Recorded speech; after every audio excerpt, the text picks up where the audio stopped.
وہ ان سے گھڑے کی نبیذ کے بارے میں سوال کر رہی تھی، تو حضرت ابن عباس رضی اللہ عنہ نے جواب دیا، رسول اللہ صلی اللہ علیہ وسلم کی خدمت میں عبد القیس کا وفد آیا۔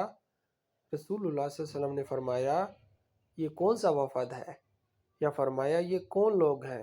انہوں نے کہا، ربیعہ یعنی قبیلہ سے ہیں۔ فرمایا، اس قوم یا وفد کو خوش آمدید جو رسوا ہوئے نہ نادم۔